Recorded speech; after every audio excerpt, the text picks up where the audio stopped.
ओम नमो भगवते वासुदेवाय नमः। श्री कृष्ण आप पर और आपके परिवारजनों पर सदा अपनी कृपा बनाए रखें। श्रीमद् भागवत महापुराण प्रथम स्कंद 14वां अध्याय। अपशगुन देखकर महाराज युधिष्ठिर का शंका करना और अर्जुन का द्वारिका से लौटना। सूत जी कहते हैं, स्वजनों से मिलने और पुण्य लोग भगवान श्री कृष्ण अब क्या करना चाहते हैं, ये जानने के लिए अर्जुन द्वारिका गए हुए थे। कई महीने बीत जाने पर भी अर्जुन वहां से लौटकर नहीं आए। धर्मराज युधिष्ठिर को बड़े भयंकर अपशगुन दिखने लगे। उन्होंने देखा काल की गति बड़ी विकट हो गई है। जिस समय जो ऋतु होनी चाहिए उस समय वो नहीं होती और उनकी क्रियाएं भी उल्टी ही होती हैं। लोग बड़े क्रोधी, लोभी और असत्यपरायण हो गए हैं। अपने जीवन निर्वाह के लिए लोग पाप पूर्ण व्यापार करने लगे हैं। सारा व्यवहार कपट से भरा हुआ होता है। यहाँ तक कि मित्रता में भी छल मिला रहता है। पिता माता, सगे संबंधी, भाई और पति पत्नी में भी झगड़ा टंटा रहने लगा है।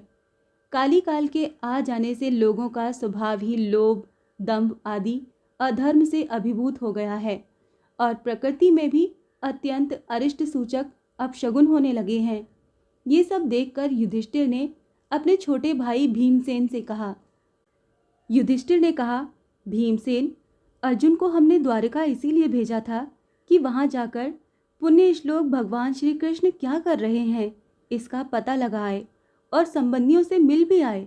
तब से 7 महीने बीत गए, किंतु तुम्हारे छोटे भाई अब तक नहीं लौट रहे हैं। मैं ठीक ठीक ये नहीं समझ पाता हूँ कि उनके न आने का क्या कारण है। कहीं देवर्षि नारद के द्वारा बतलाया हुआ वो समय तो नहीं आ पहुंचा है जिसमें भगवान श्री कृष्ण अपने लीला विग्रह का संवरण करना चाहते हैं। उन्हीं भगवान की कृपा से हमें ये संपत्ति, राज्य, स्त्री, प्राण, कुल, संतान, शत्रुओं पर विजय और स्वर्गादि लोकों का अधिकार प्राप्त हुआ है। भीमसेन, तुम तो मनुष्यों में व्याघ्र के समान बलवान हो। देखो तो सही, आकाश में उल्कापात आदि, पृथ्वी में भूकंप आदि और शरीर में रोग आदि कितने भयंकर अपशगुन हो रहे हैं।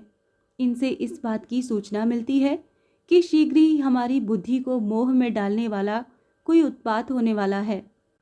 प्यारे भीमसेन, मेरी बाईं जांघ, आंख और भुजा बार बार फड़क रही है। हृदय जोर से धड़क रहा है। अवश्य ही बहुत जल्दी कोई अनिष्ट होने वाला है। देखो, ये सियारिन उदय होते ही सूर्य की ओर मुंह करके रो रही है। अरे, उसके मुंह से तो आग भी निकल रही है।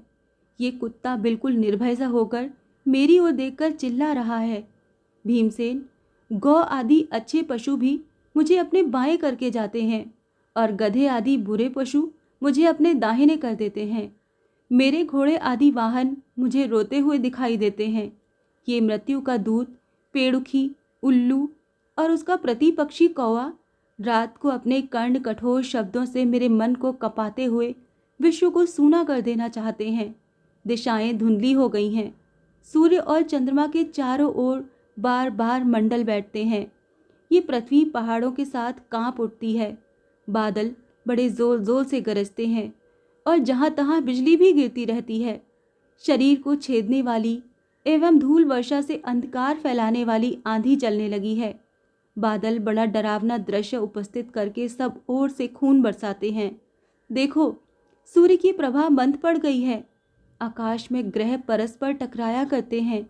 भूतों की घनी भीड़ में पृथ्वी और अंतरिक्ष में आग सी लगी हुई है। नदी, नद, तालाब और लोगों के मन क्षुब्ध हो रहे हैं। घी से आग नहीं जलती। ये भयंकर काल न जाने क्या करेगा। बछड़े दूध नहीं पीते, गौएं दुहने नहीं देती। गौशाला में गौएं आंसू बहा बहा कर रो रही हैं। बैल भी उदास हो रहे हैं। देवताओं की मूर्तियां रो सी रही हैं। उनमें से पसीना चूने लगता है और वो हिलती डोलती भी हैं। भाई, ये देश, गांव, शहर, बगीचे, खाने और आश्रम श्रीहीन और आनंद रहित हो गए हैं। पता नहीं ये हमारे किस दुख की सूचना दे रहे हैं। इन बड़े बड़े उत्पातों को देखकर मैं तो ऐसा समझता हूँ कि निश्चय ही ये भाग्यहीना भूमि भगवान के उन चरण कमलों से, जिनका सौंदर्य तथा जिनके ध्वजा, व्रज, अंकुशादि विलक्षण चिन्ह और किसी में भी कहीं भी नहीं है, रहित हो गई है। शौनक जी, राजा युधिष्ठिर इन भयंकर उत्पातों को देखकर मन ही मन चिंतित हो रहे थे कि द्वारिका से लौटकर अर्जुन आए। युधिष्ठिर ने देखा अर्जुन इतने आतुर हो रहे हैं जितने पहले कभी नहीं देखे गए थे। मुंह लटका हुआ है, कमल सरीखे नेत्रों से आंसू बह रहे हैं और शरीर में बिल्कुल भी कांति नहीं है। उनको इस रूप में अपने चरणों में पड़ा देखकर युधिष्ठिर घबरा गए। देवर्षि नारद की बातें याद करके उन्होंने सुहृदों के सामने ही अर्जुन से पूछा। युधिष्ठिर ने कहा, भाई, द्वारकापुरी में हमारे स्वजन संबंधी मधु, भोज, दशाढ़, आह, सातत्व, अंधक और वृष्णिवंशी यादव कुशल से तो हैं। हमारे माननीय नाना शूरसेन जी प्रसन्न हैं। अपने छोटे भाई सहित मामा वसुदेव जी तो कुशल पूर्वक हैं। उनकी पत्नियां, हमारी मामी देवकी आदि सातों बहनें अपने पुत्रों और बहुओं के साथ आनंद से तो हैं।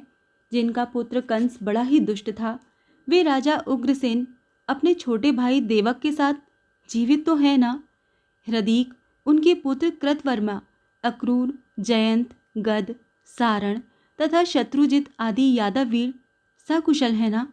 यादवों के प्रभु बलराम जी तो आनंद से हैं। वृषि वंश के सर्वश्रेष्ठ महारथी प्रद्युम्न सुख से तो हैं। युद्ध में बड़ी फुर्ती दिखलाने वाले भगवान अनिरुद्ध आनंद से है ना। सुषेण, चारुदेष्ण, जामवंती नंदन, सांब और अपने पुत्रों के सहित ऋषभ आदि भगवान श्री कृष्ण के अन्य सब पुत्र भी प्रसन्न है ना।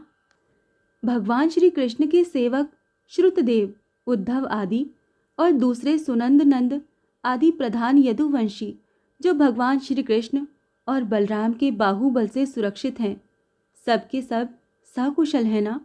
हमसे अत्यंत प्रेम करने वाले वे लोग कभी हमारा कुशल मंगल भी पूछते हैं। भक्त वत्सल ब्राह्मण भक्त भगवान श्री कृष्ण अपने स्वजनों के साथ द्वारिका की सुधर्मा सभा में सुखपूर्वक विराजते हैं ना। वे आदि पुरुष बलराम जी के साथ संसार के परम मंगल, परम कल्याण और उन्नति के लिए यदुवंश रूप क्षीर सागर में विराजमान है। उन्हीं के बाहुबल से सुरक्षित द्वारिकापुरी में यदुवंशी लोग सारे संसार के द्वारा सम्मानित होकर बड़े आनंद से विष्णु भगवान के पार्षदों के समान विहार कर रहे हैं। सत्यभामा आदि 16,000 रानियां प्रधान रूप से उनके चरण कमलों की सेवा में ही रत रहकर उनके द्वारा युद्ध में इंद्रादि देवताओं को भी हराकर इंद्राणी के भोग योग्य तथा उन्हीं की अभीष्ट पारिजाति वस्तुओं का उपभोग करती हैं। यदुवंशी वीर श्री कृष्ण के बाहुदंड के प्रभाव से सुरक्षित रहकर निर्भय रहते हैं और बलपूर्वक लाई हुई बड़े बड़े देवताओं के बैठने योग्य सुधर्मा सभा को अपने चरणों से आक्रांत करते हैं। भाई अर्जुन, ये भी तो बताओ कि तुम स्वयं तो कुशल से हो ना। मुझे तुम श्रीहीन से दिख रहे हो। वहाँ बहुत दिनों तक रहे, कहीं तुम्हारे सम्मान में तो किसी प्रकार की कमी नहीं हुई? किसी ने तुम्हारा अपमान तो नहीं कर दिया? कहीं किसी ने दुर्भावपूर्ण अमंगल शब्द आदि के द्वारा तुम्हारा चित्त तो नहीं दुखाया? अथवा किसी आशा से तुम्हारे पास आए हुए याचकों को उनकी मांगी हुई वस्तु अथवा अपनी ओर से कुछ देने की प्रतिज्ञा करके भी तुम नहीं दे सके? तुम सदा शरणागतों की रक्षा करते आए हो। कहीं किसी भी ब्राह्मण, बालक, गौ, बूढ़े, रोगी, अबला अथवा अन्य किसी प्राणी का जो तुम्हारी शरण में आया हो तुमने त्याग तो नहीं कर दिया? कहीं तुमने अगम्या स्त्री से समागम तो नहीं किया अथवा गमन करने योग्य स्त्री के साथ असत्कार पूर्वक समागम तो नहीं किया? कहीं मार्ग में अपने से छोटे अथवा बराबरी वालों से हार तो नहीं गए? अथवा भोजन कराने योग्य बालक और बूढ़ों को छोड़कर तुमने अकेले ही तो भोजन नहीं कर लिया? मेरा विश्वास है कि तुमने ऐसा कोई निंदित काम तो नहीं किया होगा जो तुम्हारे योग्य न हो न हो अपने परम प्रियतम अभिन्न हृदय परम सुहृदय भगवान श्री कृष्ण से तुम रहित हो गए हो। इसी से अपने को शून्य मान रहे हो।